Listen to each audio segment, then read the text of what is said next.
Так. Ассаламу алейкум. Витаю вас, друзья. Tā ночью махтаевой стрим. Я эскри махтаевой Дина, ладно. Дина все равно. Нах, алсамырбу. Бала. Сундера. Эскри махтаевой стрим. Йой. Давайте по-русски, да. Ассаламу алейкум. Витаю вас, друзья. Сегодня 6 марта 2024 года. С вами снова я, Аслан Арцуев, на канале в YouTube Реалити и на канале в TikTok Аслан Арцуев, друзья. Ставьте ваши лайки, пишите ваши комментарии и распространяйте ссылку на наш стрим. Пусть больше людей узнает правду. Так. За прошедшие сутки, как обычно, по нашей традиции, я начну с сообщения от Генерального штаба Вооруженных сил Украины. За прошедшие сутки уничтожено и ранено около 1250 оккупантов, интервентов, которые пришли на украинскую землю. И, как говорится, слава Украине, слава ЗСУ. Слава Украине, слава ЗСУ. Так, друзья, почему у нас нету комментариев в YouTube? Кто-нибудь можете мне комментарий написать, или точку поставить, посмотреть, все правильно у меня работает или нет? Так, это что тут так у нас меняется, да? Интересно, да, интересно. О, как можно менять во время стрима обстановочку. О, как. Ничего тогда. Так, алейкум салам, Осман, Машвойль. Салам алейкум. Спасибо, Андро, спасибо. Камар Джобаги назвали, алейкум салам. Все хорошо. Спасибо, парни, спасибо. Вы лучшие. Надо было проверить, и вы сразу отреагировали. Так. Ну что, друзья, задавайте ваши вопросы. Будем на них отвечать. Сегодня у нас дневной стрим, не запланированный. Посижу с вами немножко и побегу дальше.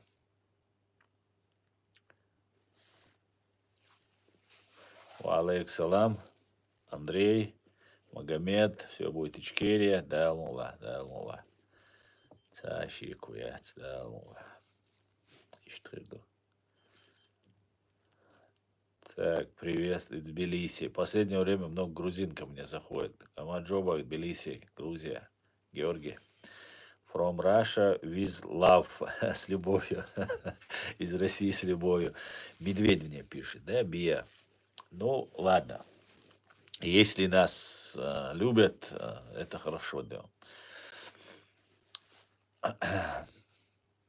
Это есть хорошо. Ну что? Кто? Чего-то наших троллей сегодня нет. Привет, Ми. Какую тему обсуждаем? Сегодня у нас свободный день, свободные темы. Задаете вопросы, и я в силу своих возможностей отвечаю. Привет из Северной Осетии, всем добра. Привет, Северная Осетия. Привет. Так, Слава Русне тут к нам зашел. Ясненько. Ну вот, как и положено, троллятина потихонечку собирается. Самое интересное, что те люди, которые реальные, настоящие, которые прекрасно все понимают, которые находятся в фашистской русне. Так, давайте я вот так подвину флаг немецкий, чтобы было видно, а то в ТикТок видно, в Ютуб его снова не видно. Поэтому осетины, наверное, ко мне заходят. Видят свой флаг, он же, да, у них такой ведь, по-моему, да? Мне же писали тут. Тема свободна, а ты нет. Почему я не свободен? Ну, что ты имеешь в виду? Не свободен, да? Что ты имеешь в виду? Что лучше? Так, салам из Дагестана. Салам, Дагестан. В каком году уехал? В 15-м. Слава Русне. Как новая родина. Отлично просто. Великолепно, я тебе скажу.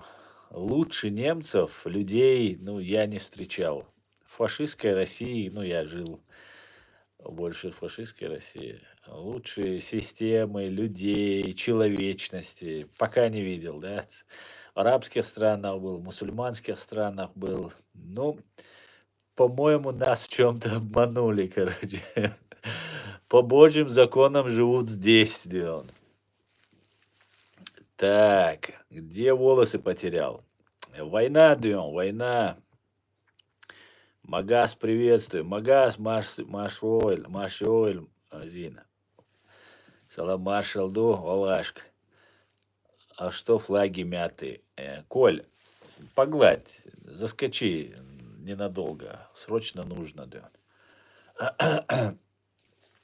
А вы кто по национальности? Я чеченец, Я чеченец. Так, ну, как обычно, к нам заскочили эти. Фашизм — это и есть русизм. Правильно, Аят, правильно ты говоришь. Фашизм — это и есть русизм. Совершенно верно. Армения предала всю свою историю. Армения была за Россию. Всю свою историю. Ну так, на всякий случай. Сейчас армяне меняются.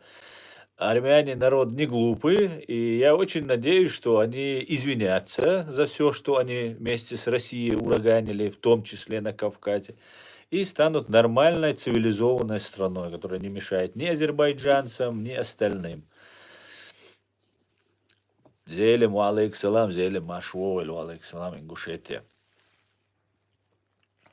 Так, где флаг фашистской Русни? Тоти, вам нужно приехать ко мне, и при входе в мою квартиру вы можете спокойно вытереть ноги, ту тряпку, которую ты говоришь. Антитеррор бог, волдейлах цатишвек, хомвац, вацдер. Отчуага, смотрите, там есть разные люди, которые распространяют. Я вообще правозащитник, я человек, публичный человек. И мое личное никого не должно волновать. Но я неоднократно 100 раз доказывал, рассказывал, там, клялся. И сейчас все равно распространяют слухи, там вот эти цеховики, российские блогеры, там про меня. Постоянно, днем и ночью, ложь, ложь, ложь. Потому что это люди, которые работают за деньги и работают на фашистскую Россию. А я враг фашистской России. Ну так сложилось. Враг гибни и фашистской России. Как-то так сложилось. Да. Поэтому вот распространяют, вы не верьте этим слухам. Это все неправда. Антитеррор, антитеррор. Вот и 100 раз. Потому что, как и все вокруг элементы систем. Потому что ты, как и все вокруг элементы систем, из которой невозможно выбраться без аскетизма. Я не понимаю, конечно, вот твоей вот этой замудренной вот этой речи. Элемент системы. Какой я элемент системы? Я свой выбор сделал сам. Понимаешь? Меня никто не заставлял, мне никто не платит. Меня никто не уговаривал. Этот план в голове был много-много времени. Понимаешь? И с фашистской Русни я уехал, потому что уже видно было, что ну, просто тотально просто погружается фашистская Русня в очень неплохое, неправильное такое состояние. Вот поэтому вынужденно я выехал и нахожусь здесь. Ничьим элементом не являюсь. Абсолютно. Как-то так. Но все равно вы не поверите. Да ладно. Вы знаете, в России как живут люди? В России живут и думают весь мир. Например, знаете, у меня есть знакомые, которые были ваххабистами. Ну вот, религиозниками. Ты можешь им много что объяснять, но они знают вот эту систему изнутри. Они в ней разочаровались, они знают, что это такое, и разочаровались. Но дальше они ничего не видят и не знают. И вот они очень хорошо вот эту радикальную вот эту часть, они очень в ней хорошо разбираются, но дальше ничего не понимают. мало что понимают. И не хотят слушать, самое главное. Поэтому я видел, что ситуация погружается. Я все это прекрасно понимал. И не сожалею нисколько, что уехал. Не сожалею нисколько.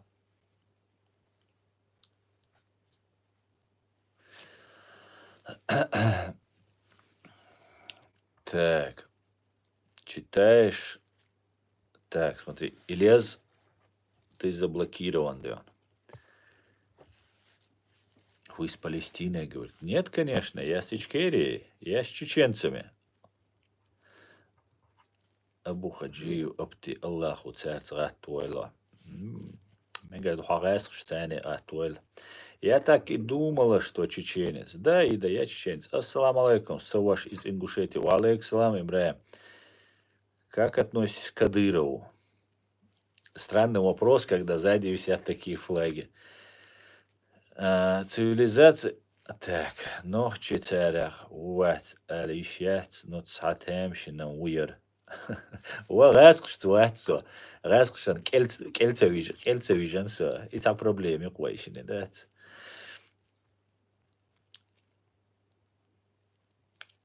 Так, давайте тут.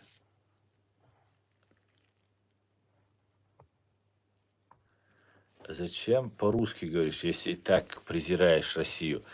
Евгений, ну я презираю фашистскую Россию, имперскую Россию. А язык это, например, как меня узнают, о чем я говорю, украинцы. Как узнают американцы, которые меня тоже смотрят. И сейчас тоже мой друг в эфире смотрит меня. Как они узнают? Они не говорят на чеченском. Чеченский народ, миллион населения. Мы маленький народ. Малочисленный, точнее. Поэтому ты потерпи пока. А лучше всего, ну, проходи мимо, какие вопросы. Ты тоже работаешь на США, говорит, Фаня Видеос. Ну, это твое личное мнение. Саламбек Кадыров. Ваша хажима мавацар аддита и хумш. Саламбек. Ас аддит шутала. Аддит шренарас кедабылгывай махкар. А? Она просто интересно.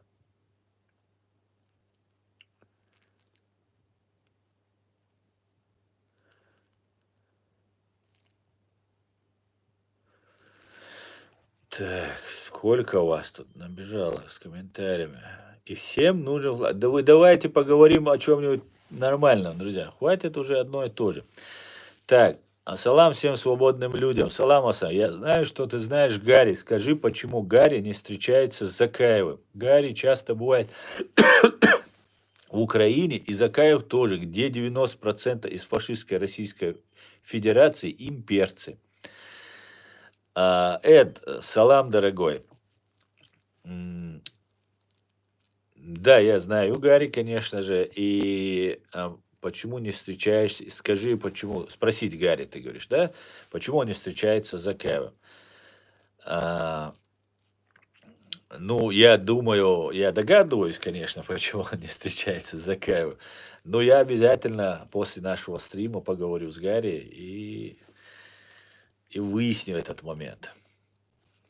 Спасибо, это. Ты настоящий друг. Где ты увидел фашистскую Россию? Сам фашист, наверное. Ну, в смысле, где ты увидел? Ну, давайте просто вы не будете притворяться, что вы не фашисты русские. Ну, давайте по-честному, что вы не имперцы, не фашисты. Ну, зачем вы сказки рассказываете? Я вас знаю так, как вы себя не знаете, понимаете? Так как со стороны все наблюдал и видел.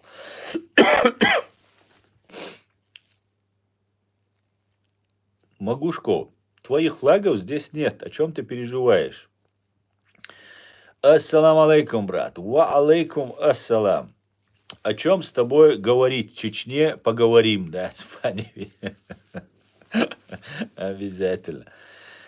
Даца белх, ну дич тикиетума цахильч ю, ишан худацуна. Конечно, Саламбек, это, конечно, правильно ты говоришь, что Дом дать. Ну, дать на дом. Это вам это не интересно. А нам, чеченцам, это интересно, понимаешь? Например, ваша страна, фашистская Русня, хотела чеченцев использовать в Палестине против Израиля. Понимаешь? Как в Сирии они это сделали. И ты что? Я не говорю, что это моя заслуга, конечно, что этого не удалось им сделать. Но я скажу, что я был в том направлении, в котором это нужно было делать. И свою лепту, свою небольшую тоже внес. Поэтому что я делаю, что я не делаю, это сугубо мое личное дело. Мегадуй Саламбек, ты за Россию. Тебе мешает то, что я говорю. Знаешь, почему тебе мешает? Потому что тебе мешает, потому что тебе и таким, как ты, которые перешли на сторону русских, во время геноцида чеченского народа помогали геноцидить. Никогда вам чеченский народ не простит. Никогда, запомни, Дилаш. Раньше там разные Мазлаки Ушаевы и разные другие там коллаборанты, предатели. Многие ушли от ответственности, потому что чеченцы находились в заложниках в Советском Союзе. И не было средств коммуникации, как сегодня, наподобие интернета. Теперь есть видео, фото, и самое главное, большая часть нашего народа свободна. Да, она молчит, потому что их родственники находятся в заложниках у вас, в фашистской России. Поэтому, но мы свободны здесь. И мы влияем на происходящие события. На происходящее здесь, сидя, мы можем влиять. Поэтому мы, чеченцы, никогда не будем с Россией. Вы, подхолопные пророссийские, пожалуйста, езжайте. Вы сделали свой выбор. Вы это не сделали в свободное время. Вы сделали во время геноцида. Вы унижать дешь, вы хиздешь. Ниц беш, биомелде гуанти алилеш. Шуяс шмадойла. И шун цадитсир мадацох. Цадитсир дац. Соцервац. Вы кинак хавен уахуару. Шун цадитсир дац ох. Ажинел кома, нохчи кома, немартлую и терять. Хотя уйти у нас лично, но и камилш лешвел, хауисвеги, сацбихар бол бошел. Ха царяу, цундел бона свегис. Цундел. Хай России даула, мы говорим, хотя дорду хай России дау. Мы что, давайте все, поехали дальше.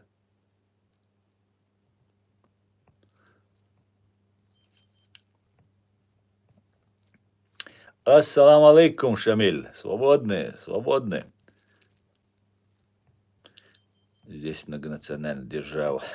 У вас фашистская Русня, какая держава? Какая многонациональная тюрьма народов? ГУЛАГ народов. Брат, у меня есть вопрос. Можно я из Киргизии? Конечно, этим именно и мы занимаемся, задаем вопросы и отвечаем. Это твоя сугубо так. У тебя ни родина, ни флага. У меня есть и родина, и флаг, и я, представь себе, отстаиваю, в отличие от вот таких, как ты, отстаиваю свою родину и свой флаг, не сдавая ее фашистской Русне, понимаешь? Вы такие интересные мальчики и девочки. Да. Так, Фаня видео, ты был настырен, да, и получил свой законный бандио.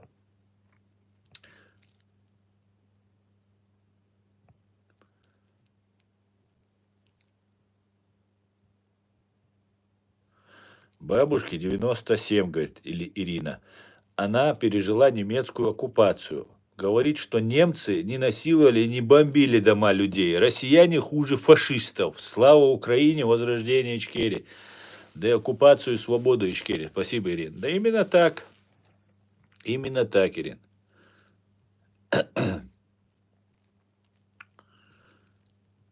Так.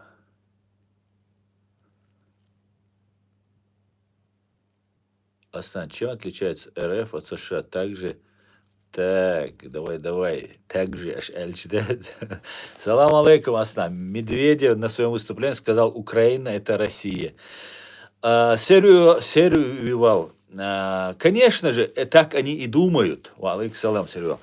Именно так они и думают. Нету никакой свободной Украины, они говорят, как не было свободной Ичкерии. Нет у нас права, понимаете? В этом и есть их фашизм. Они считают, что потому что им так нужно. Понимаете, у них силы есть, у них есть возможности вас оккупировать, вас убить. Все, они это делают. Нету никаких нравственностей, моральных, там, правовых, цивилизационных каких-то рамок. Ноль. Это фашня, это русня самая настоящая. И они сейчас открываются, потому что директор ЦРУ, как мы знаем, прямо сказал, что Россия ведет империалистическую войну. То есть статус войны, которую ведет фашистская Русня, определен. Я уже много лет, извиняюсь, я уже много лет говорю, что это империалистическая война.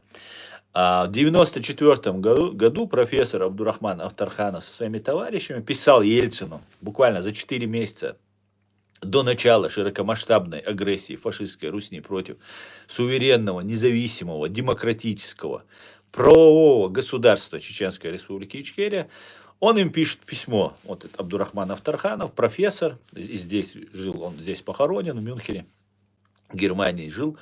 И вот он говорит, что Россия идет по восстановлению Третьей империи, советско-фашистского типа.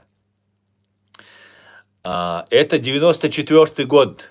94 год. Человек, который живет здесь, в Европе, который был преподавателем там, в ЦРУ, там читал лекции у него. Ну, короче говоря, человек очень информированный и очень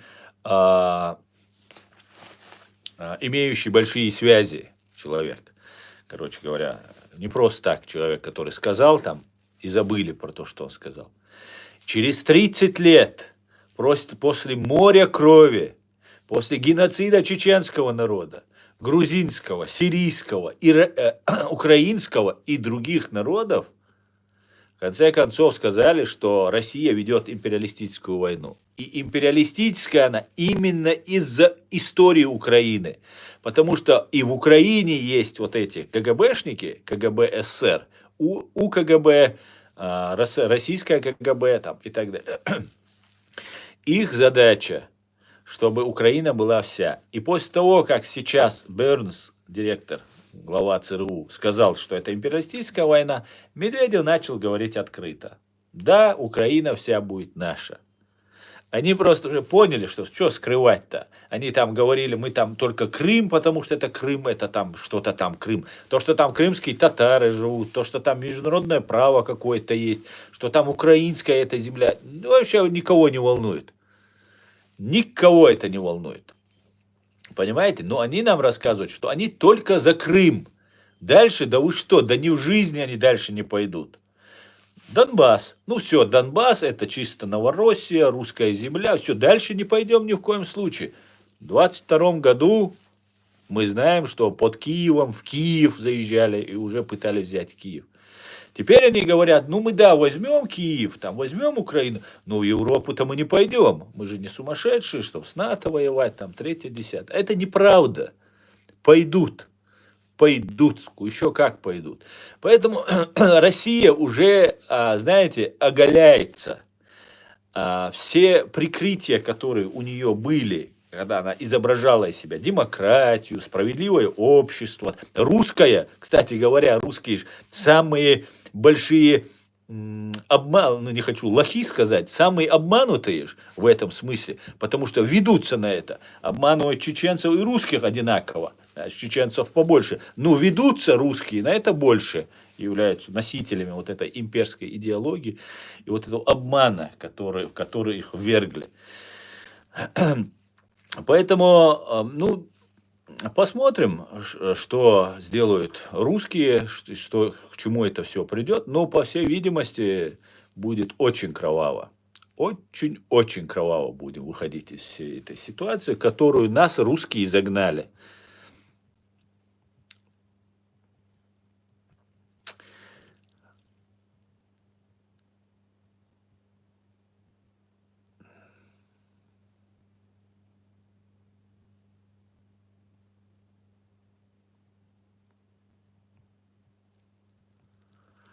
Salambek Kadyrov. حيقوم ستعلور دبوغا خبر громкий خبر دقي دوق قمال دقيس دوي ستعلور دو أس قوم بوغ أخدنا حيقوم ستعدل مليتي بلغ أروال حيزر بلات حقوش حيبري أورا خويخشليل شو ويوع لاند كروزر يوع تويوتا يوع كامري يوع ويوع هدنا حيقوم ستعدل ستعدل متكبو شوها جينا تسيدين уничтожать ديش دول قام تسقو شوها أوكرانيا دايوغش دول هيت خلق دوش دول قام تسقو شواتسو ديتسو ديتس حوسا ديتس دالوش دول ايخ حسويتس قيسول вишуац просто дег эл российский форм тиёган лилш хирмо садалур дубох шула цейр беллоqa нохчи цабайне нохчен зицедине хайболар давац авахчани волона хинз малилди мабай нах мабай хиз маби май غاسقي систем ча май واشي غاسقي систем чагаин модельла хар халт идаллак хар мадуй. Почему ты, вот задумайся, почему Кадыров Ахмад стал во главе предателей? Задумайся. То есть чеченоговорящий человек, почему стал? Почему? Почему не русского поставили? Всегда ставили они русского после оккупации у нас, а тут взяли, поставили чеченца. Потому что Западу нужно было показать, что Россия не ведет имперские войны. Россия вмешивается в гражданский конфликт, и чеченцев она разнимает. Вот так это надо было представить. Поэтому Кадырова сделали ставку, а не на какого-нибудь там Петрова, Иванова или Сидорова. Вы, кто служит России, являетесь соучастниками. И перед миром вы показываете, и сейчас в Европе вы здесь этим же занимаетесь. Вы интересы России пробиваете здесь, в том числе убивая блогеров, запугивая людей, там, я не знаю, что вы только не делаете. Понимаете? Вы являетесь самой главной причиной нашей оккупации. То, что Россия 400 лет нас убивает, там, она враг, это бесспорно, это факт, который никто не может отрицать.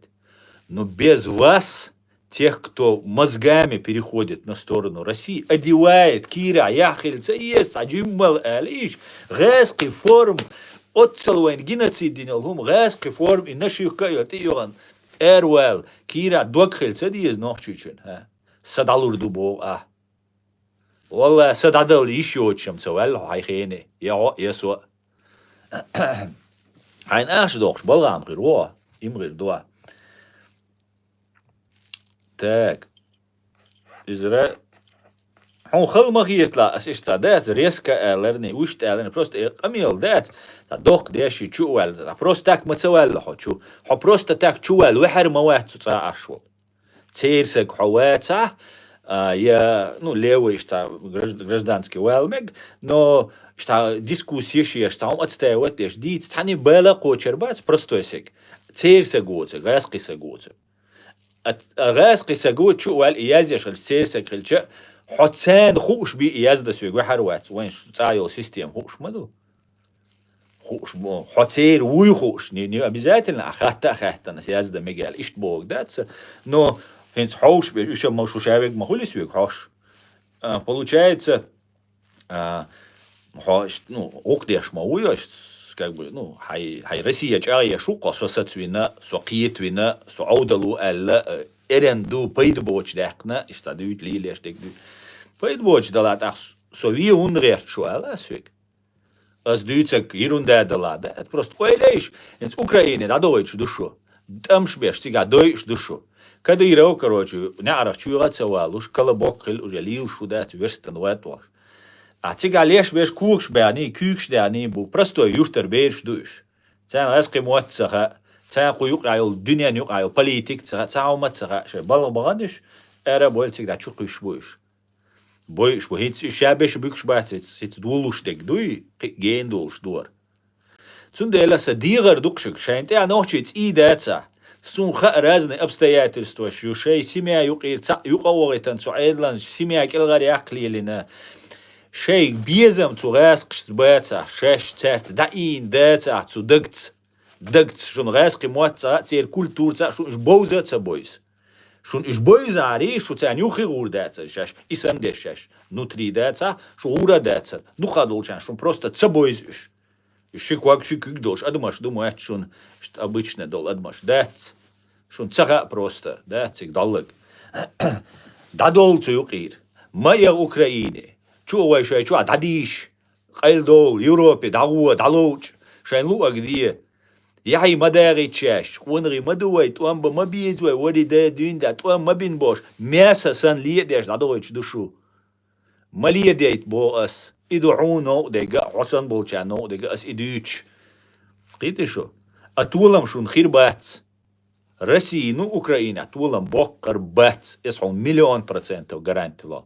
И аж бокки тига, и тулам Россия, тулам бэхкан, Украина, контроле вот. Аски никогда в жизни публично ца видео йокшкамел дирдацо. Асхол обещать донис. عملوا ودوء تغاسو إيش دون شو حل شو شاويق قاچير وال شو شون سو أوكرايني دا دغيتن سورك بيرو قودات أمتي مو دغيتن نيمتشن دوات إيش دا دغيتن شو زدري بيش مخكر دوار دوشون شو زدري بيش دوير دوشون مثلا شيلون تغاسق شون إيش ملش بو تغا دوليش داديش دا حيست والشق بيخ شق يتردلوش دا شو ладно. Аслан, работают с обеих сторон. Закаев тоже гонит наших на войну в Украине. Ну, Закаев особо не гонит, потому что, Ичкерия говорю, потому что особо за Закаевым никто не идет. Закаев авторитет и политический вес Ахмеда Закаева в чеченском обществе стремительно приближается к нулевой или к отрицательной отметке. Поэтому за Закаевым никто не пойдет. Единственное, что те бойцы, которые там есть, вот они вокруг там становятся, фоткают, несколько человек там, это да, это сбивает молодежь с толку, которая может заманить этих людей. Для этого их и ставят, Закаев их ставит рядом. Потому что когда раньше они туда воевать шли, Закаев их не поддерживал и отговаривал их туда ехать. Сейчас Закаев приехал, там, не знаю, какие там у них отношения, но вот на фото то, что мы видим, то мы видим.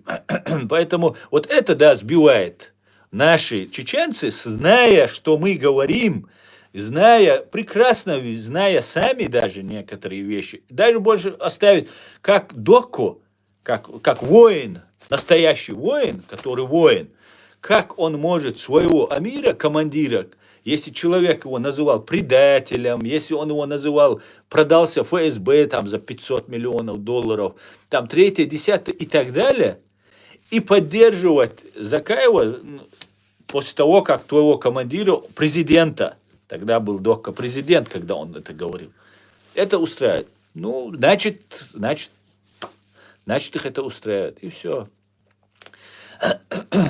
Как-то так, друзья. Поэтому у Закаева то, что он там собирает, никаких шансов нет. Я опять же говорю, мне тут, они там что делают?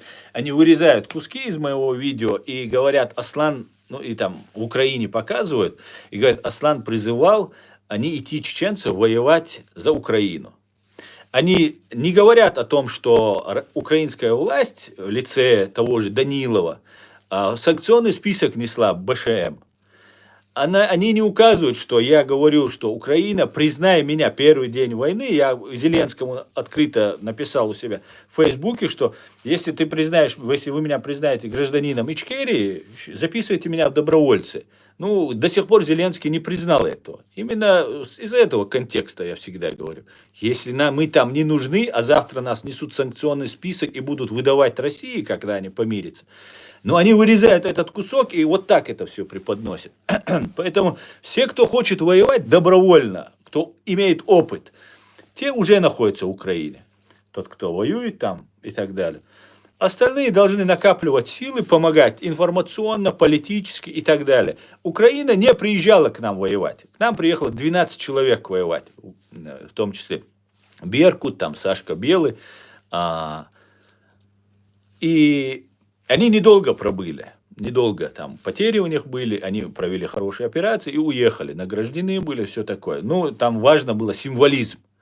Так вот, от маленького постгеноцидного народа, ну никто не будет требовать, чтобы мы там выделяли там супер армии, супер бойцов там и так далее, и так далее. Америка, которая имеет там 300 миллионов, 350 миллионов населения, выделяет деньги. Европа, которая, ну в общем, западный мир, который имеет миллиард населения, но они не выделили людей, чтобы, пока еще не выделили.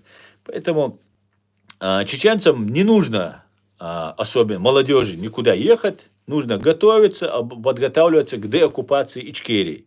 Свободе Ичкерии нужно подготавливаться. А так, да, Закаев именно для этого туда и поехал, да, чтобы что-то там, не знаю, да.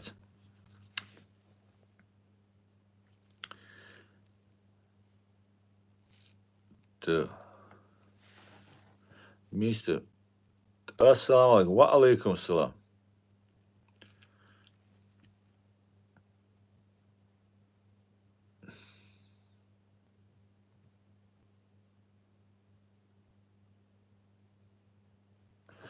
Аслан, Закаев авторитет, наоборот, больше, что ты возле тебя, что ты и возле тебя сделали. Я не знаю, о каком ты Закаеве говоришь, может, мы два разных Закаева говорим, но то, что этот человек много вкладывает денег и у него много вот поддержки со стороны России, я это тоже замечаю. Ты тоже это замечаешь? Ну, а нам российская помощь не нужна, у нас немножко другие направления, понимаешь? Так. Ассаламу алейкум. Что думаете о теракте в Ингушетии? Алейкум салам. Ты имеешь в виду вот убийство людей в доме? Я просто очень мало имею достоверной информации, не знаю, с чем это связано, что это было.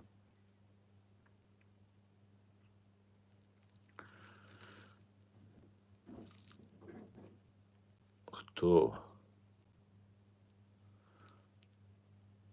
Родина только у вас. Так, вместе. Так, ну сколько.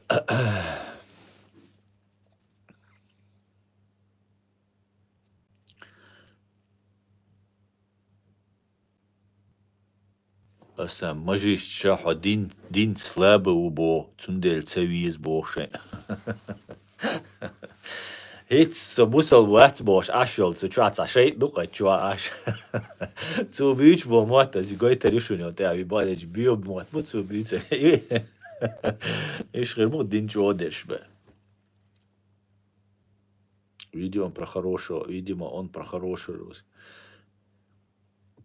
غاسق إيش ديك ميشر بويزون سادس سو حقل دوش سجوسا إشتا دكتور داقن حقل داتس но إشتا анализ я хуша جم представление يولش سجوسا تاق غاسق شنوق عينا سو غالا وينا سو جابج غاسق بارتون غواندا دياشاس بوالبناس أشتانيوق عنيس ولا سو يش بوتش قيناش بويسون دات أحون تبويز غاسقي تبويز ها أنا سعودوسكي أراوي إيرداني تيجر وعوي يسقي جين بات بوي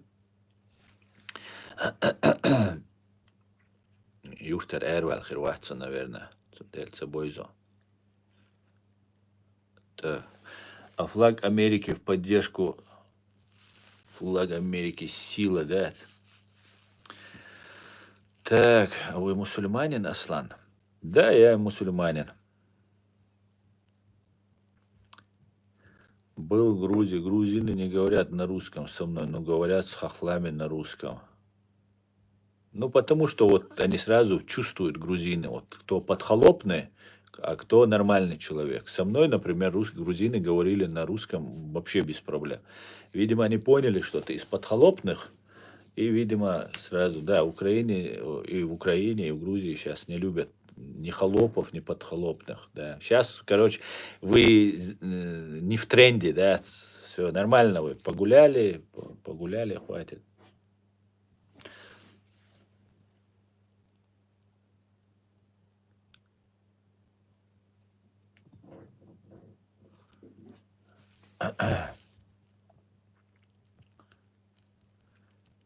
Так.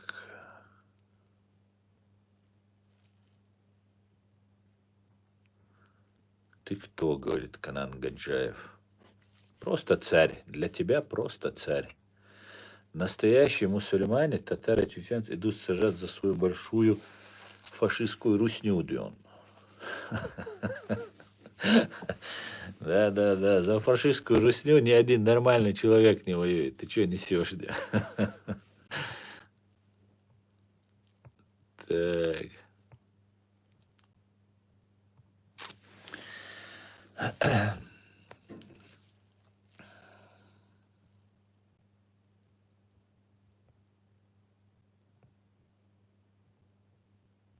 Судя по комментариям, тебя поддерживает 1%. Конечно, дело в том, что вас, подхолопников, особо, ну не то, что особо, вам платят за то, что вы приходили на мой канал и писали вот эту чушь мне. А нормальные люди, как я в начале стрима начал уже эту тему, нормальные люди, у них дома родственники, их пытают, да, нормальные, то есть не связанные с этой фашистской русней вашей. Их пытают, их сажают, их убивают. Поэтому люди боятся. Меня внесли в список иноагентов. Все, кто меня поддерживает, у них будут создаваться проблемы, понимаешь? Вот почему люди не пишут комментарии. А я тут иногда ухожу в разные мероприятия, ты не представляешь, как меня любят. Ты даже не представляешь, я сам не ожидал. Так что все нормально, Део, да?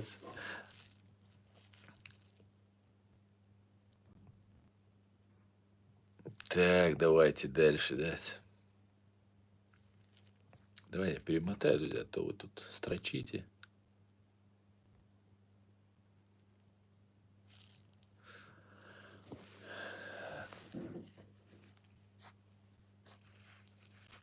هتصحوا проблемер. Раскшен юахке лейши раскир с проблем. Тойон иштха атуятайн дельч. حاجوشل روسناي حاجوشل روسنان شيء حاج سيوش ثاني وقت اللي هم شو إيش يقصى проблем يرقصى проблем нормально есть проблема.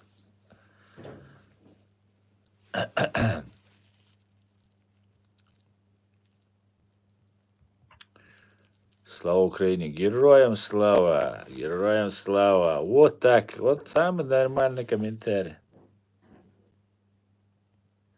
Вот смотрите, вам вот тут пишут.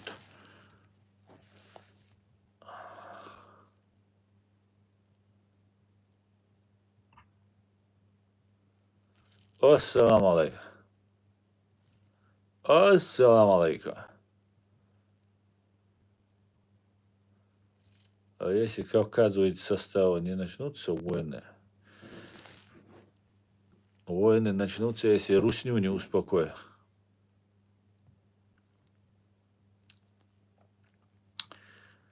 Так.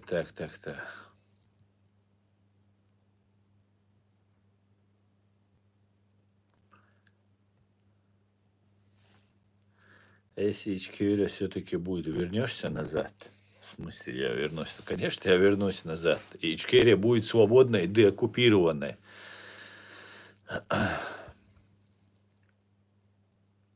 Этот пишет, а ты правда работаешь с урусами, агент под прикрытием? То, что этот человек пишет специально, можно понять, как ласково он называет русских фашистов урусами. Это им нравится, когда их называют урусами, да? Типа и рус, и вроде не так оскорбительно, не так неприятно, и сразу понятно, что это подхолопный или сам холоп, да. Ну, так что... Да, я агент по прикрытиям чеченского народа, Дион. Ассаламу алейкум, Спармин. Ва алейкум салам.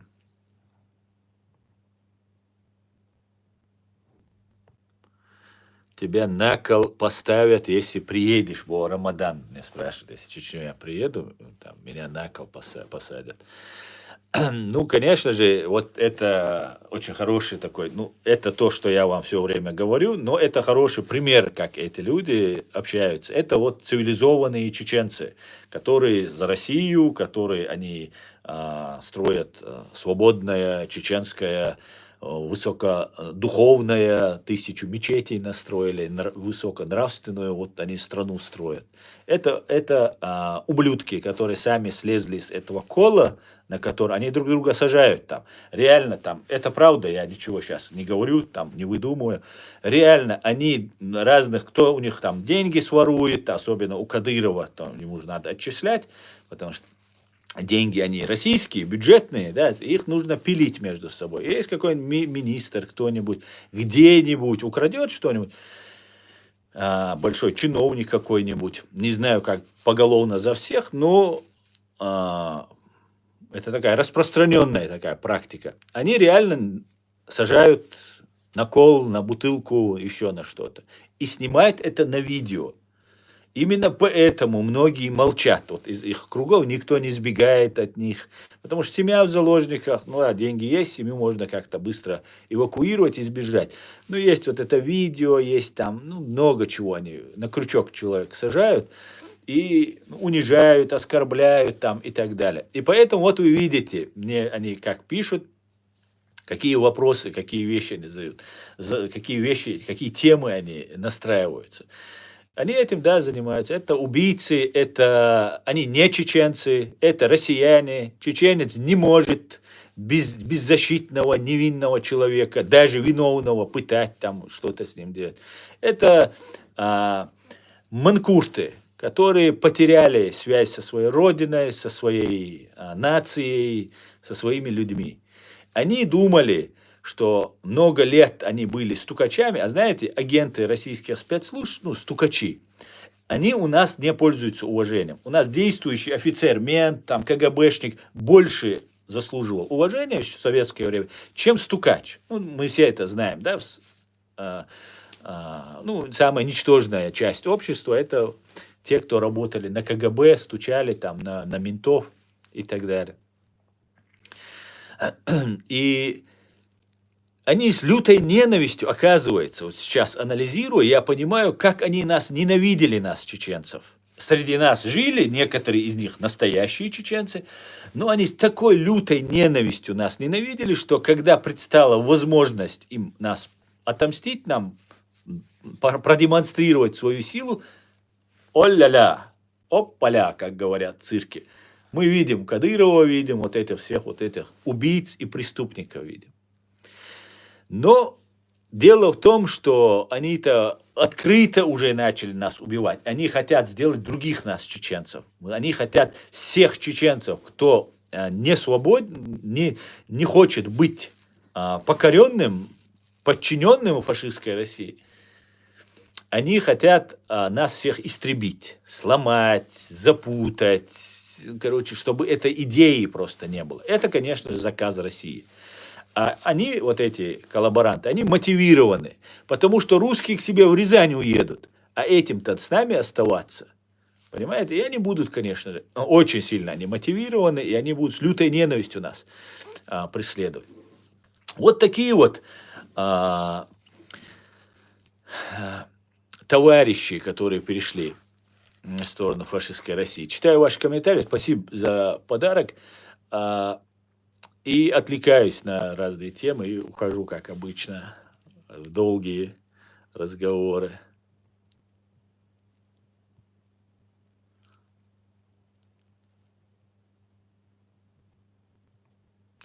Здравствуйте, Леонид, здравствуйте. Ассаламу алейкум из Осетии. Ва алейкум ассалам, Осетия.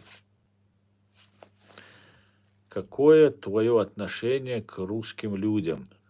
К русским людям, не имперцам, я каждый раз это говорю, у меня отличное отношение ко всем, если вы не имперец. То есть, если вы не отказываете мне, моему народу, в праве, которое есть у вас. У вас есть своя страна, свой язык, своя культура, свое будущее своих детей.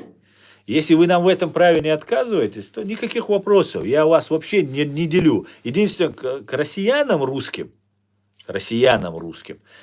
у меня есть претензии, потому что они должны восстановить полностью все, что нам сделали, вред, который нанесли, и привлечь уголовно, помочь нам наказать вот этих военных политических преступников, которые совершили преступления против моего народа.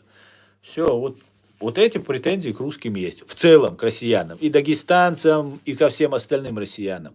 Неважно, кто себя называет россиянином. Так, давайте дальше. Рамзан Кадыров вкладывает. Так, идешь ты лесом.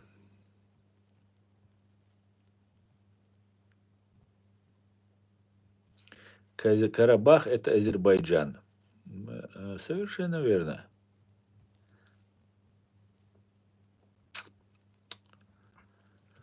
Здравствуйте. Расскажите, пожалуйста, почему Евросоюз не забирает подчастую все имущество российских властей, депутата в виде дворцов, вилл и прочего, которые находятся в европейских странах? Герман, здравствуйте. Дело в том, что это правовые государства. Здесь так нельзя, понимаете? Все как бы регистрируется. Вообще одно из главных достижений человечества, кроме свободы слова, это неприкосновенность частной собственности. Неважно, вы миллионер и там король, или же вы простой человек. И эти принципы здесь соблюдаются. В том числе и свобода слова соблюдается до определенного времени, пока явно не видно, что люди ведут фашистскую пропаганду здесь во время войны. Во время войны. Поэтому все это будет, но это будет в рамках закона. Это будет долго, аккуратно и по справедливости, в соответствии с действующим законодательством. Как-то так. РФ забирает имущество сейчас. Да, РФ забирает. Но это будет ответно будет. Но смотрите, у России изъяли сразу же, как только там началось, сразу 300 с чем-то миллиардов долларов. Это весь золотовалютный или какой у них там вот запас был, резервный какой-то. Сразу арестовали. И вот есть 360, по-моему, миллиардов. А говорят, в общей сложности уже арестовано около триллиона долларов. Вы можете представить цифру? Триллиона долларов. И вот эти 360 это именно государственные, а есть еще там разные, третий, десятый. И вот эти 360 миллиардов или 300 миллиардов нужны Украине. Да, сейчас 4 миллиарда, сейчас 61 миллиард выделили. Ну, там большие деньги нужны Украине. А тут лежит 300 с чем-то миллиардов. Так вот, они не берут эти деньги, потому что это нарушение. Они делают так, что под эти деньги, чтобы не нарушать, они дают ценные бумаги. Что вот есть 300 миллиардов, и вот под них вам дают ценные бумаги. Деньги не трогаются, их не трогают. И только после войны, когда Россия будет признана по поражению, признает свое поражение, подпишет капитуляцию и начнет выплачивать Украине, вот тогда эти деньги размораживаются, возвращаются России, та часть, что останется, например, там 290 придется потратить, 10 миллиардов России вернется. Или же 300 потратится, еще 300 давай скажут, потому что там, я думаю, только на одну Ичкерию там около триллиона долларов фашистская русня должна. И столько же, я думаю, Украине набежит эта цифра. Поэтому, имперцы, вы кайфанули, почувствовали себя великими, а дети, внуки будут расплачиваться. Хороший такой понт у вас получился, я вам скажу. Хороший понт, Леон. Но дорогой, Леон.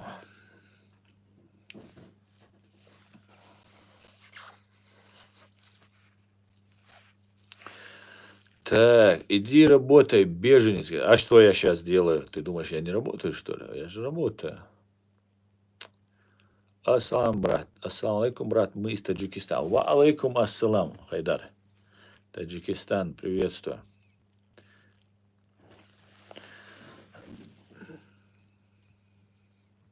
Претензии это не к россиянам, говорит, иди к Байдену. Почему это я к Байдену должен идти? А что, меня Байден бомбил, что ли? Байден, что ли, фильтрационные лагеря из всей республики сделал? Один сплошной концлагерь из Чеченской республики сделал Байден, что ли? А? Может быть, и Крым Байден отжал? А? Может быть, роддома в Грозном, в Киеве, там, где в Одессе, тоже Байден бомбит. Вот, удивительные вы товарищи. Расплата, время расплаты приходит. Весь мир против вас. Вы еще не поняли? Не давайте себя обманывать, русские. Чеченцы, которые за русских, которые нет крови чеченцев на руках. Не давайте себя обманывать. Понимаете? Не давайте. Эта война проиграна. Путин умоляет, чтобы с ним начали разговаривать, понимаете? Каждый день 1000 человек отдаются, чтобы один день вот эта КГБшная, ФСБшная банда была жива и на свободе при своей власти и деньгах. Как вы этого не понимаете?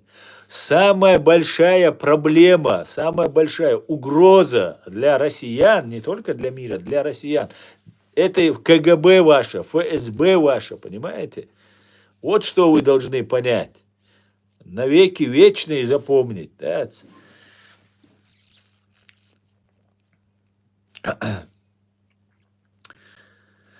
Правду говоришь, брат, москали есть зло. Совершенно верно, Культегин. Абсолютно. Имперские москали – это зло. Абсолютнейшее, беспримесное зло. Просто, понимаете? Злейшее зло. И вы, русские, вы думаете, что вот сидит перед вами чеченец какой-то, который вас ненавидит и вам там желает, с которого там американцы купили и так далее. Абсолютно не так. У вас в России такой менталитет. Нам кажется, что все должны контролировать. Нет здесь такого. И я вам не враг, как бы это ни казалось странным. Вас бросают в огонь, вас сжигают просто. Если бы там не было бы чеченцев и оккупированной Ичкерии, я бы вообще забыл бы про вас, понимаете? Я бы вообще вам это не говорил бы. Вы мой народ истребляете. Мне это важно. Ну и важно простых людей, чтобы тоже не гибли. Даже русские. Вы понимаете, что вы проиграли эту войну. Единственный сейчас выход – это просто выйти оттуда. Путину нужны гарантии, что его не свергнут. Вот он что говорит. Потому что если он сейчас начнет отводить войска, украинская армия пойдет вслед за этими войсками. Все пустое пространство будет заполняться армией, украинской армией. Поэтому он держит. Он держит. Нет никакой великой России, никакого величия России в захвате, уничтожении Авдеевки или Мариуполя нету просто. Понимаете? Вот в чем вопрос, весь сыр-бор, в который вас втянули, вас вогнали, понимаете? Вы должны, вам решать, конечно, что вы должны, но если вы хотите сохраниться, нужно как можно быстрее убираться с этой войны. Первое, не ехать туда, кто еще не поехал, а тот, кто поехал, убираться или сдаваться украинцам. И сейчас, когда вот идет напор идет 1250, вот сейчас ЗСУ, я смотрел перед стримом, 1250 за прошедшие сутки уничтожено русских оккупантов и террористов на украинской земле. Вы просто задумайтесь над этим. Каждый день абсолютно люди, это не богатые люди, это люди, которых обманула пропаганда, телевизор, Скобеева их обманула, Соловьев их обманул, Путин, Патрушев их обманули. Ничего вы не добьетесь. Сейчас уже вы слышите разговоры, что там Франция вступит, там Польша вступит, кто там страны Балтии вступят. Вступят. Вас реально уже боятся. Молодцы. Не в смысле, как вы считаете, боятся, значит, уважают, а боятся, чтобы вас наказать сейчас. Вы представляете экзистенциальную угрозу. Понимаете? Они не позволят вам. Мир вам не позволит. Все, стоп, хватит. Ну, решать вам, конечно. Решать вам. И никаких шансов нет. Никаких. Вас просто утилизируют русские. Вас просто россияне, вас утилизируют. Запомните это.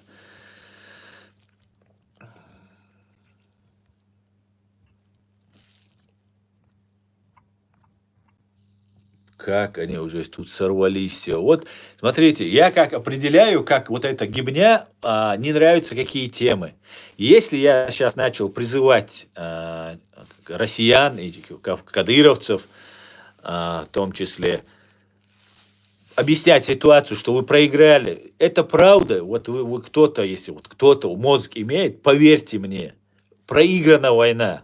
Путин умоляет, он говорит, Крым отдам, все отдам. Меня, КГБ, систему оставьте, сохраните, не надо нас уничтожать. Ему говорят, нет, вопрос закрыт. И поэтому он Навального мочит, и поэтому он уже, показывает все, плевал я. Он хочет показать, что он уже сжигает мосты, идет ва-банк. Вот что он делает. Типа, давайте, схлестнемся. Схлестнуться, Путин, не волновайся, схлестнуться. Вы все ощутите, как схлестнуться. Так, друзья.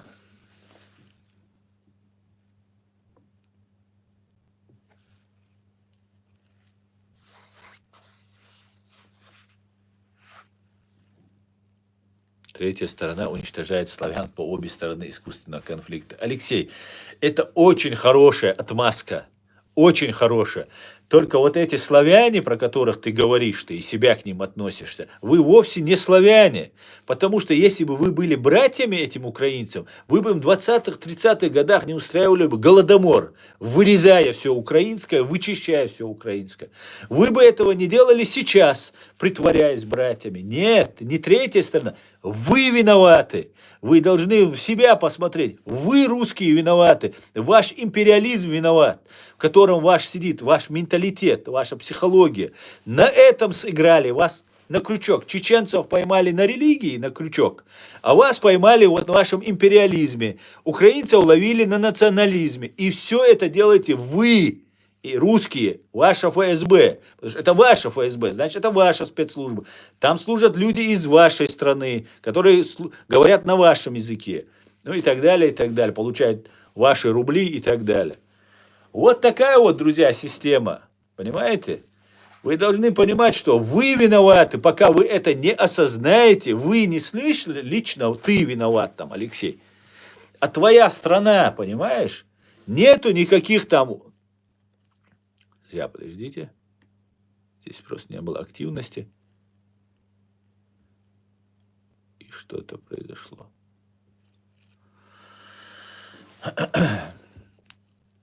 Так, ладно, я перемотаю.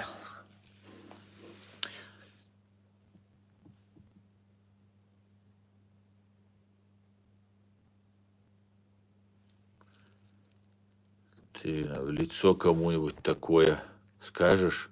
Кен Класс. Ну разве не в лицо я говорю? Под запись, открытым лицом, со своим именем. 5 лет я говорю. И говорил в лицо. Всем говорил. Я разве вас оскорбляю, русские? Я ваше ФСБ разоблачаю. Я вам дело делаю. Для нормального человека, кто есть малейший мозг, он должен задуматься не со своей вот этой высокой имперской колокольни смотреть, а смотреть как человек. А вдруг он прав? А вы смотрите, что происходит. Вас накачивали этим империализмом, именно и уничтожая чеченский народ. Вам поднимали дух, что вы великие какие-то. Нет, никакой вы не великие. Ладно.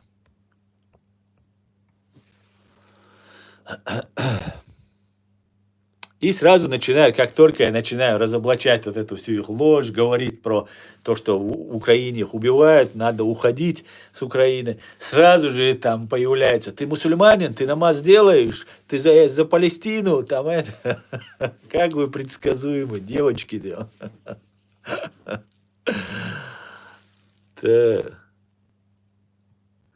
Аслан, как вы считаете, Карабах это Азербайджан или Армения? Я считаю, что Азербайджан прав. При этом Гейдара этого, кто там, Алиев Гейдара, не поддерживает его. При всем при этом. Но земля азербайджанская.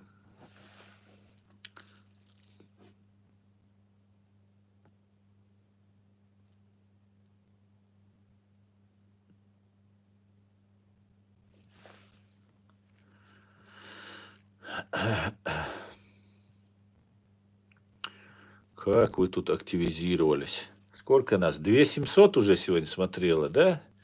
Сейчас 1700 смотрят. Ну, они что делают? Смотрите, когда 10 лет назад, когда я сюда приехал, в Германию, об Ичкерии никто не говорил. Уже все, Ичкерия умерла, строим какой-то там исламский халифат, там идем куда-то там туда-сюда.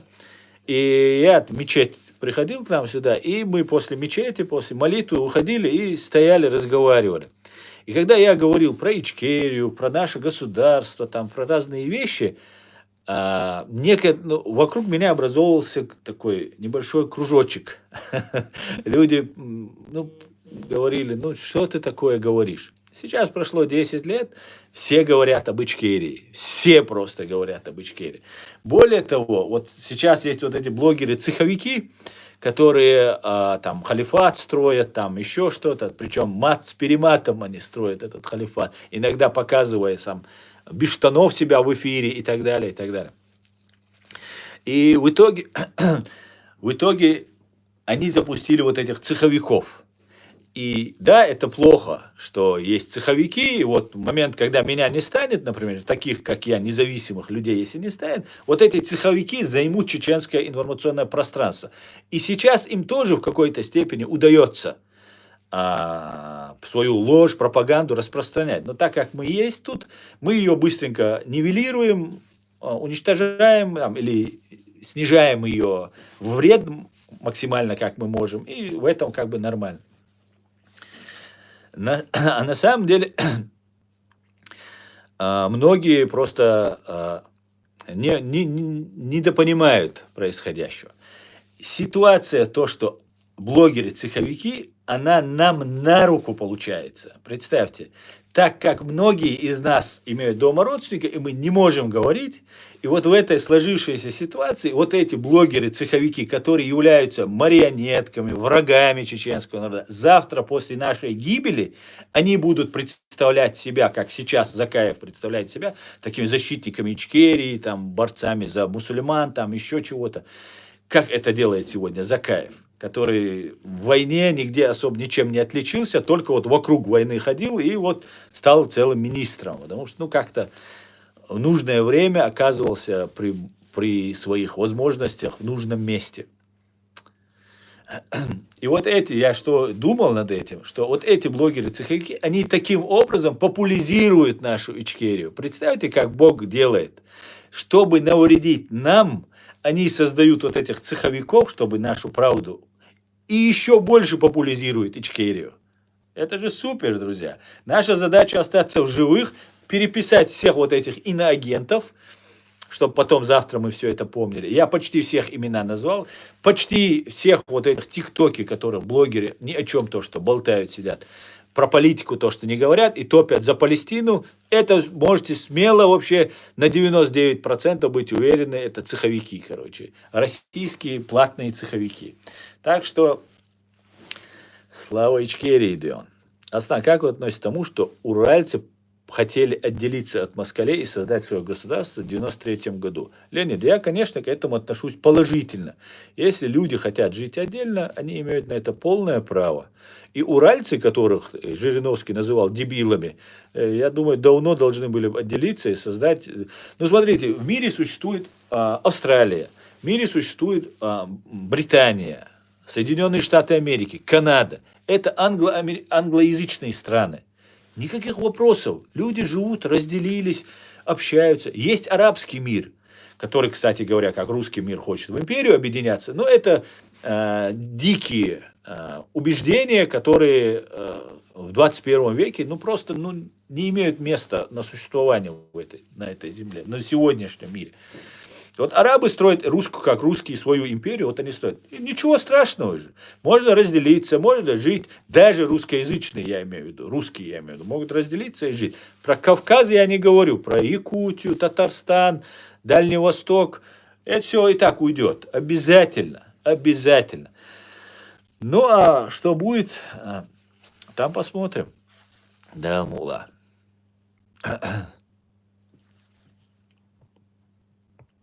Ну, меня интересует только Ичкерия, друзья. Поэтому, если я, конечно, я не против и так далее, но меня интересует законное право Ичкерии. Мы, чеченцы, такая же оккупированная страна, как Украина, Грузия, части Украины, Грузии.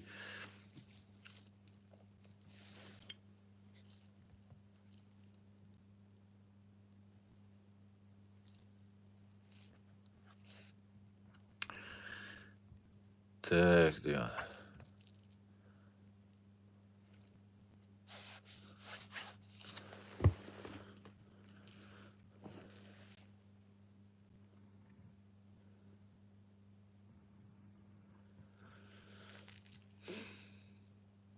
Так, сколько мы? 70 минут в эфире.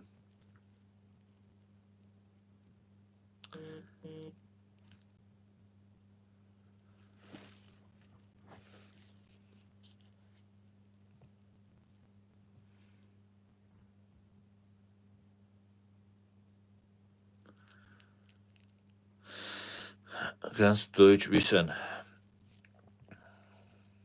Что хорошего сделала США Чечне? США много хорошего сделала, много. Потом я тебе расскажу.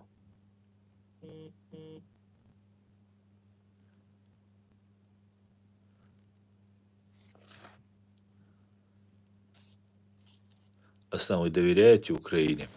Что значит доверяю Украине? Вот Украина же, это же не один человек. Я доверяю, я уважаю Украину и целиком полностью поддерживаю. Даже когда некоторые украинцы выступали за Россию, а сейчас большие патриоты, я выступал за Украину. Дело в том, что в Украине очень много агентуры. И я не доверяю этой агентуре. А Украине доверяю. Российская агентура, я имею в виду, в Украине. Потомственная, такая многоуровневая, такая глубоко эшелонированная КГБшная система.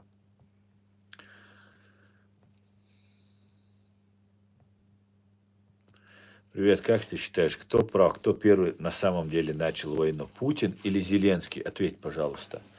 Варя Зотка, ну, привет. Ну, это такой простой вопрос, конечно же. Алексей, добрый вечер. Это очень простой вопрос, потому что на момент начала в 2014 году Зеленский еще в Comedy Club, или где он там, квартал 95 выступал. Поэтому война началась, как мы знаем, не в 22 году, а в 2014. Поэтому, конечно, Зеленский ее не начинал. Просто физически он не мог ее начать. Как-то так. Все это имперские проделки, друзья. Имперские проделки. Знаете, что получилось, если так образно и коротко выразиться? Бешеный медведь после спячки, притворившийся травоядным, начал убивать волка в лесу. Все сказали, ну это же волк, это же опасное животное. Это там они какие-то особые, своеобразные. Ну ладно, пусть съест волка и успокоимся. Медведь не успокоился, съел волка, пошел там к грузинскому орлу, пошел еще куда-то, еще куда-то. И потом полез в Украину. А мир все это видел, понимаете? Сидел егерь и наблюдал за всем этим. Сдал удобные позиции, если он уже к нему будет подбираться, что какие-то меры предпринимались. И меры предпринимались. И вот засунул медведь свою берлогу, вот, в украинскую вот эту берлогу, в украинский дом, хату, нос. А там хрясь капкан его за нос. И теперь визжит медведь, визжит. Понимаете? Просто воет на весь лес. Грозится там, рычит, отпустите Шнобель. А дело в том, что уже не отпустят. Медведя будут делить на шкурку. Понимаете? Отделывать будут шкурку. Вот что стало. Россия является агрессором, Россия является империалистом. И была такой, и вы, русские, знаете это. Вы ненавидите этих украинцев. Ненавидите по большой части. Да вы друг друга ненавидите. Вот так воспитывает вас пропаганда. Понимаете? Вы напали. Зеленский там, Путин. Даже Путин не имеет значения. Виновата Россия, КГБ СССР. И в Украине это КГБ СССР есть. Они вместе с КГБ СССР России и КГБ СССР Украины вместе хотели сделать новое дворянство. Навеки вечные стать дворянами. Понимаете? Повелись вот на дешевую вот эту разводку. Потому что миллиарды, которые они нахапали, у нас советских граждан, бывших, наши отцы и деды работали, бабушки и мамы работали, чтобы советскую собственность накопить. А КГБшники между собой ее поделили. Поделили, нужно же передавать по наследству. Вот эти разные олигархи, Ходорковский, Абрамовичи. Да, кто-то есть западный, связанный с Западом олигархи, это тоже присутствует. Потому что Советский Союз, когда разваливался, там много кто принимал участие. Но в основном это, конечно, были хозяева русские, которые все распределяли, делили, грабили и так далее. Так вот этот общак, который они держат, этот общак – это наша собственность, друзья. У нас наворовал Ходорковский и все остальные. У нас. А по наследству передать не могут. Потому что ты гибнюк, ты КГБшник или комсомольский вожак. Ты не дворянин, у тебя нет по наследству миллиардов, триллионов и так далее, чтобы ты их мог на Западе показывать и быть цивилизованным во всем мире человеком. Вот что нужно вот этим КГБшникам. Для этого они решили сделать неодворянство и создать новую империю. Планы были грандиозные, далеко собирались пойти. От Лиссабона до Владивостока. Объединяются с некоторыми европейскими монархиями, которые не у власти, свергают демократические режимы, устанавливают в Германии, в Португалии, Испании монархический режим. И вот, о-ля-ля, Европа есть, Азия есть, нефть, газ есть, атомное оружие есть, Великая империя есть. Складно было на бумаге, да забыли про овраги. Вот в чем проблема, понимаете? А то, что в Палестине, то, что они сейчас сделали, когда они на 7 октября, на день рождения, когда уже этот пятачок схваченный капканом, не можешь вырваться, нужно отвлечь внимание. И они начинают войну против Израиля. И делается это для того, чтобы отвлечь внимание от Украины, чтобы разделывающий уже вот пятачок держит, и тут подходит вот с таким чубом сзади к медведю один чувак, точит свой меч и будет сейчас разделывать Мишку. А Мишке не хочется, понимаете? Мишке хочется еще понаслаждаться миллиардами у нас украденной, кстати, у нас. Лично у меня Ходорковский и разные вот эти бандиты украли у меня деньги. То, что полагалось моим родителям, моим дедам и бабкам. Плюс еще Ходорковский на чеченской крови наживался вот в эту войну, в первую русско-чеченскую войну. Поэтому таким образом они отвлекали внимание на Палестину, на Израиль, и для того, чтобы разжечь мировой пожар революции. Вот о чем я и говорю. Когда Бог хочет лишить разума, когда Бог хочет наказать, он лишает разума. Путина и КГБ лишили разума. Уже от безысходности. Захватить Украину не получилось, великие планы построить. Потом нужно было разжечь мировой пожар революции. И вот этим детонатором, толчком должны стать чеченцы были, которых много годов здесь обрабатывают, те же вот эти блогеры, цеховики, чеченоговорящие, про которых я вам рассказывал. И вот в итоге не шмогла просто фашистская Русня разжечь мировой пожар. Она, конечно, не сдается, еще что-то там пытается, но силы слишком несопоставимы. Понимаете? Русские КГБшники и ГРУшники, по секрету вам расскажу, переходят на сторону Америки, Англии, сдают всех и вся. И вы, если кто-то еще этого не знает, то поверьте, информация накапливается в огромном количестве, бегут просто, понимаете? Бегут КГБшники и ГРУшники, бегут, понимаете? Так что все будет Ичкерия, Дэн. Так, наш смотрит 1858 человек в YouTube и 104 человека в TikTok. Друзья, я не успеваю все читать.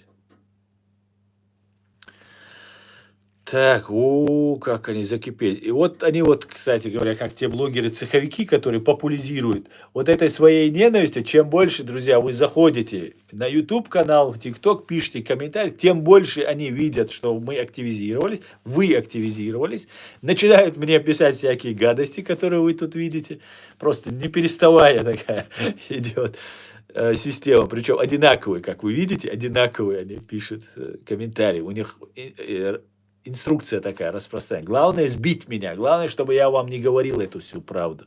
Потому что правду вам расскажут только на канале Reality Деон. Да? Слава ЗСУ, Деон. Салам, ты чеченец? Да, Казахстан, я чеченец. Так, давайте почитаем.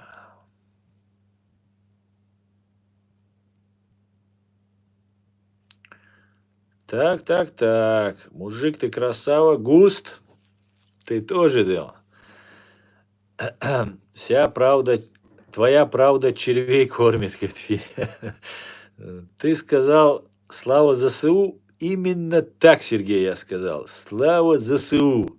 Слава великим украинским воинам. Вот что я сказал, Деон.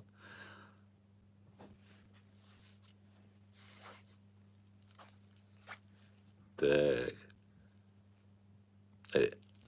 Розалия Киса, да. Кадырова на меня не хватает. Я удивляюсь, когда вот эти тролли русские, вернее, забавляюсь, когда они говорят, Кадырова не хватает, Кадырова. Неужели на 100 миллионов, или сколько у вас там, 90 миллионов россиян, нашелся только колобок в лице Кадырова, кем вы можете угрожать? Неужели у вас не нашлось своих русских витязей, кем вы могли нас запугивать? А? Или вы априори считаете, что чеченцы угрожать русским, это просто смешно? Да, поэтому мне угрожает Кадыров. Так и Кадырову угрожать нам смешно, понимаете? Дело в наших родственниках, заложниках, которые ваша КГБшная традиция, ФСБшная, на протяжении десятилетий, вот этого прошедшего века, вы именно этими методами и воюете с людьми, берете их в заложники. Пуль вы не боитесь, как слов правды, которые я вам тут говорю и которые вам говорят другие люди. КГБшникам я это говорю. Так, слава Украине, героям слава. Салам из Казахстана, слава Украине, героям слава Казахстан. А где чеченский, или ты с ЦРУ работаешь? Как ты, Кадыров, так ты, Кадыр, ты также сказал Дон. Блин, спалился.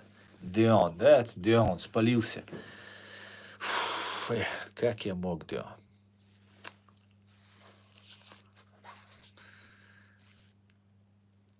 Так. Аслан, да хранит тебя Аллах. Спасибо и вас всех, друзья. Вы видите, как они активизировались. Это, кстати, это тоже большой показатель. Между прочим, вы тролли. Вы за мой счет живете вообще. Короче, 30% мне на PayPal быстро перевели все Деон, свою сегодняшнюю зарплату Деон. Вы за мой счет, короче, да, вообще тут, да, еще вообще ужас просто. Ну, а вообще читать невозможно, комментарии здесь в этом YouTube. Вот, они специально строчат, видимо, и это. Да, ответь, ну вот я отвечу, когда увижу. Что скажешь про Лезгина в Азербайджане, про всю эту ситуацию? А что там за ситуация? Лезгина уважаю, как и азербайджанцев. А что за ситуация?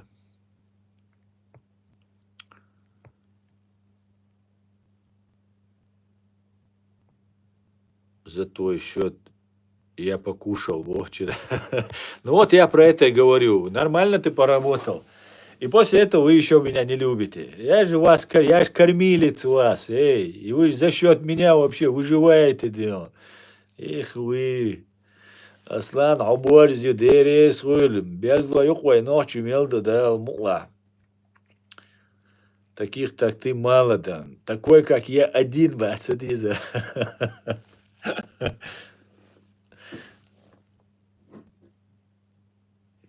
Так кто тебе угрожает, кому ты нужен, боец ТикТок? Ну, я, во-первых, не боец, я правозащитник, понимаешь? Я боец в информационном плане только. Во-вторых, поэтому ты меня не оскорбил, сказав, ты не боец, да? А кто мне угрожает? Ну, еще не родился, кто может мне угрожать, понимаешь? Да? Так, откуда ты? Город Джахардион, бывший Грозный. Узбеков уважаешь? Еще бы, конечно, уважаю. Ничего ж себе. Узбеков, что за вопрос? Да? Конечно, уважаю. А что ты думаешь по поводу войны? Кстати, числа 15 выборы. Что думаешь, останется президент России Путин? Варя Зотко. Ну, мне кажется, Варя, знаете, такой очень такой интересный момент сложился, как бы выборы, они же выборы, поэтому мы до конца не знаем, кто может стать президентом России. Поэтому я сейчас пока не могу сказать, кто станет президентом фашистской Русни. Но я могу предположить, наверное, президентом станет Александр Сотник. Нет? Может, Борис Тамахин станет? Так. Ну все, больше нету, да. А кого еще? Ну, конечно, да, Путин останется.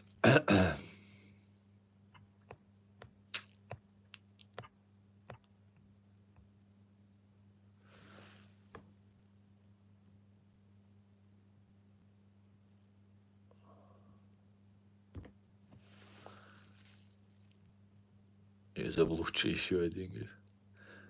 Настоящий чеченец сила. Да, Дим, спасибо. А что ты на русском разговариваешь, раз такой патриот? Владимир Тюник, где он? Дело в том, что если я не буду говорить на вашем языке, меня не поймут украинцы и все остальные, понимаешь? А мне надо, чтобы они понимали. Мы воюем против вас. Точнее, вы воюете против нас, мы защищаемся. И мы вынуждены отбросить все свои противоречия и объединяться. Понимаешь?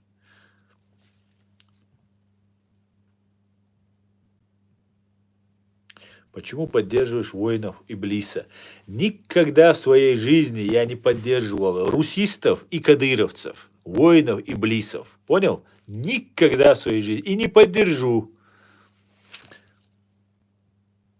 Как ты относишься к идее создания Лезгистана? Ну, это не ко мне, это к Лезгинам вопрос. Кто хочет, я только за. Да. Каждый народ свободен, и он сам должен делать свой выбор. Да. Ассаламу алейкум. Ва алейкум ассалам. Так, друзья. Вася, ты откуда сам?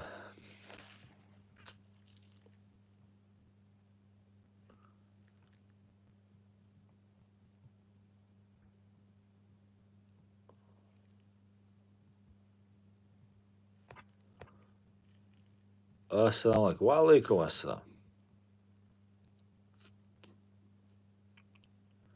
У меня друг давно вас смотрит. Сегодня у него день рождения. Передайте привет ему. Зовут Яша Лава.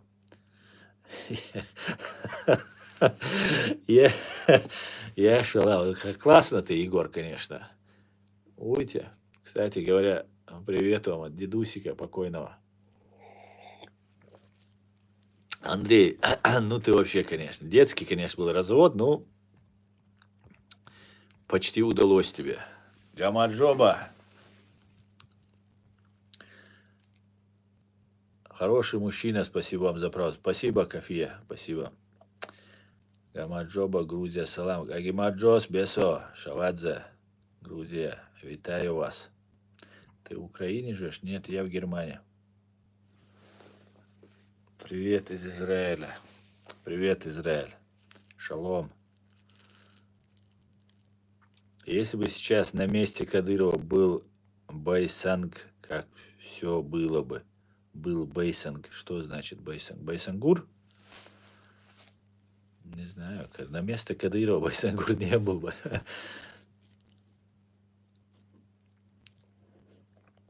Привет, ты хороший человек, меня спрашивает. Я самый хороший человек, Вася.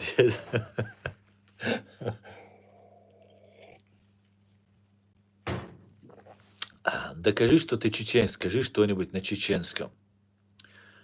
Кусь-кусе бум-бум, мадам. Это не чеченские. Ну, я сейчас забыл просто слова. Я просто не помню все чеченские слова. Я вспомню, я тебе скажу. Сейчас посмотрю в интернете и скажу тебе. Скажи про Израиль. Так, про Израиль что сказать? Любимая тема у этих подхлопна. Как относится ситуация в Палестине, да? Отрицательно отношусь. Что хорошего сделала США, Чечня? Да, все хорошее сделала, все хорошее. Я удивляюсь людей, которые лежат под русскими и говорят, что хорошего сделала Америка. Да тебя русские убивали, с тебя эти русских снять хотят. Эй, что Америка? Кто тебе что должен Америка сделать? Сидят такие, а что Америка нам сделала? А ты кто такой тебе что-то делать? Лежишь под русскими, еще что-то тут рассказывай, да? Удивительные люди просто.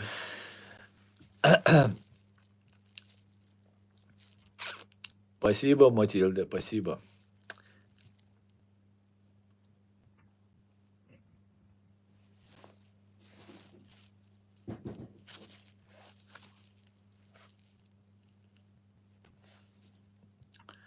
Так, давайте эту любимую вашу тему переключать. Я не буду уходить туда. Судный день, что скажешь? Бо, что ты за тех, которые противоречат истине? А что ты скажешь? Давай так скажем, истине. Ты мужчина, ты в судный день за мою жизнь, мне отвечать перед Богом, ты переживаешь. Если ты мужчина и мусульманин, который ты говоришь, давай заходи вот в ТикТок или сюда. Можешь позвонить мне на WhatsApp. Мой номер есть и под этим видео есть, и в ТикТоке в первом видео есть. Заходи, посмотрим, какой ты воин, какой ты мусульманин, который готов к ответу перед Богом. Давай заходи. Я тебе говорю, что Россия фашистская страна. Давай вместе поговорим. Про КГБ поговорим, про Путина, про ФСБ поговорим. Давай посмотрим, насколько ты смелый мусульманин. Готов ли ты умереть за свои взгляды, за ислам, за защиту мусульман, чеченских мусульман? Давай заходи. А то вы тут такие все мусульмане, про судный день, как будто вы за меня в могилу ляжете. Вы никогда в мою могилу, не то что в могилу, вы кусок хлеба не принесете мне, когда я буду умирать с голода. Понимаете? Или поддержать как-то. Заходите, да, и рассказывать. Давай заходи, я жду тебя. Давай, хочу посмотреть, какой ты воин Аллаха, который готов засвидетельствовать перед Аллахом. Давай, совом бусалбсак. Совом дель наука, дель дош айди. Саяком года эрвалилш. Санигац. Но шушай олар пропагандистчан. Скажешь, давай заходи, жду тебя, давай, USB, давай, жду, времени нет, сайт из гельд. Давай. Вот тут уже столько много написали. Финик, я тебя за русским кораблем отправляю, а я жду USB. Давай, USB, заходи. Ничего, говорю, USB, хаул. Тебе же надо перед Богом отвечать. Вот вместе сядем и ответим перед Богом. Я расскажу, что я тебя звал на помощь чеченскому народу, мусульманам, которых отправляют на войну в Украину, которые лишили всех прав. И ты не пришел, я скажу. Я сидел, говорил открыто, давайте, короче. Он не пришел. Он мне говорил, что как мне нужно вести себя. Он учил меня, потому что он, видимо, профессор, исламский профессор. Да. Ну все, нету, короче, USB. Нету USB. Ну ладно. Ну как обычно, как все заканчивается, да? Так, друзья, все, мы уже 1,5 часа в эфире. Я думаю, пора заканчивать. Ну вот нету USB. Жду USB. Хаула USB. Хаула. Совалари, соялсмани вари. Мачоса гаттош. Одинян чаша. Оман дайжго соялсмани ити. Асади ирдушун. Что цанисун вода ишхерец. Я говориль, я дирядец, аж само. Что оман садеш, что сун мич дидуш, имат дина. Сундела шейн уайлие, что оман уайлие. Суадавити, дулу дагу. Киша шум дикцельш. Так, заканчивай. Русский. Так, ну давайте почитаю еще. Брат, почему ты говоришь чеченцы, а не говоришь войнахи? Ну, потому что я чеченец, а не войнах. Нету такой национальности в войнах. В войнах это означает наши люди. наш человек. И все. Есть национальность ингуш, есть национальность чечен. Чеченец, ингуш. Нохчи, голова. Поэтому я говорю. А так я говорю, если мы вместе, и чтобы не говорить, это ингуш или чеченец, я говорю, войне дутро. Тот же Гарри Табах, например, еврей, американец, он тоже в войнах. Он наш человек, потому что его там чеченец взял свой тейп, там он уже с ним породнился. Он тоже в войнах. Потому что нет национальности в войнах. Обозначение двух национальностей это. Аслам, брат, аслам, ва алейкум ассалам. Ва алейкум салам.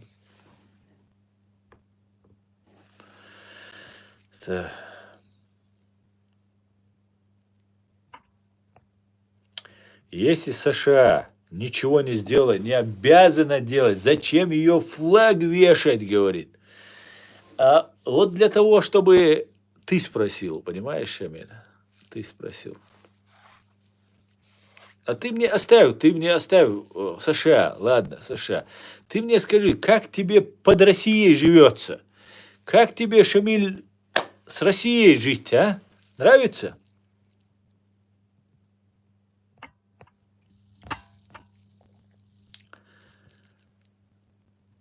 Так. Ассаламу алейкум. Дал духва ойла. Ва алейкум ассалам. Хамид. Дейрес ойла. Масу да дойла. Дал дух.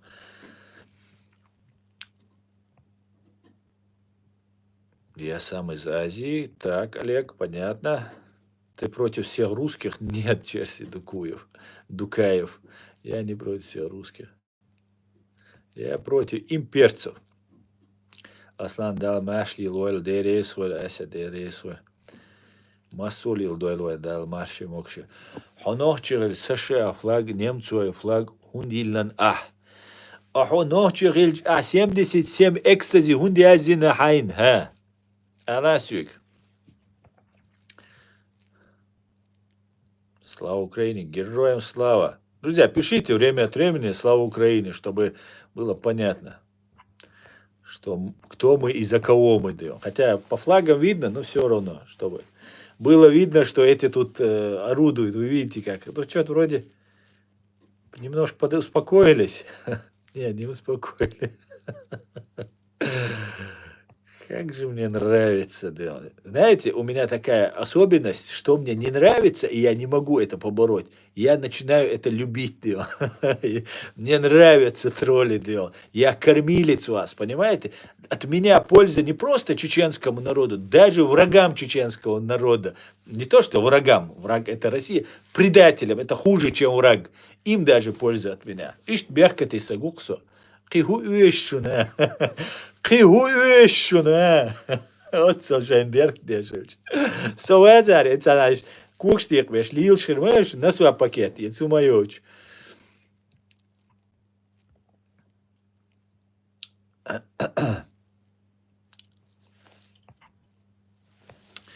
Так, мусульманин говорит, слава Украине, скажи лучше Аллаху Акбар.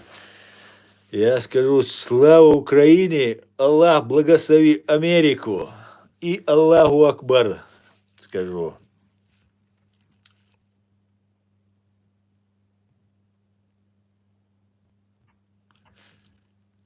Так, передай привет, да. Передаю привет. Да.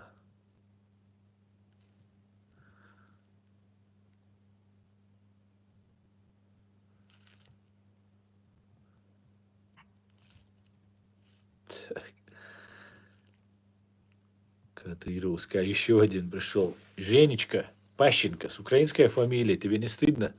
Пащенко, да. Вот мне нравится, когда вы за Кадырова прячетесь. Ну, русского витязя нам, одного, чтобы мы все боялись, что вот есть. А тут мы смеемся с Кадырова, понимаете? Он говорит, он один приезжал, и 1500 наших воинов разбегались. Просто он из машины выходил, они разбегались. А мы все знаем, кто такой Кадыров. Понимаете? Интернет все сохраняет. Сколько пропаганды не было, сейчас ее уже не одолеть, эту истину. Понимаете? Поэтому Ну, ваш самый опасный и грозный человек у нас является отбросом, шнырем общества, понимаете? Они нас предали и перешли к вам. Ну, как, ну, сами оцените стоимость такого человека. А у вас он король, да. Классный он, класс.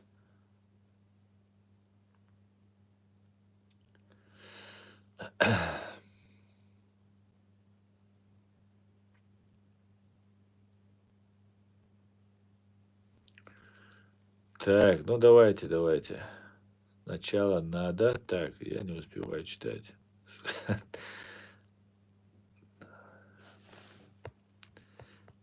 Так, Чеси Дукуев, Осонг Ордена, одно и то же ты повторяешь, да, поэтому тебе бан, да. Хотя вас уже тут половина надо банить просто. Бесщадно делать. Орлы! Аслан, как правильно жить? Смотри реалити, я все расскажу, Алишер.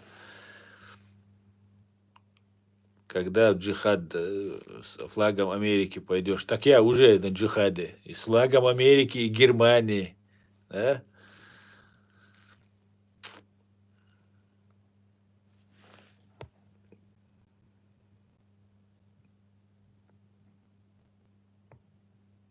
Так. Все, друзья, я на этом свой стрим заканчиваю. Я думаю, пора уже.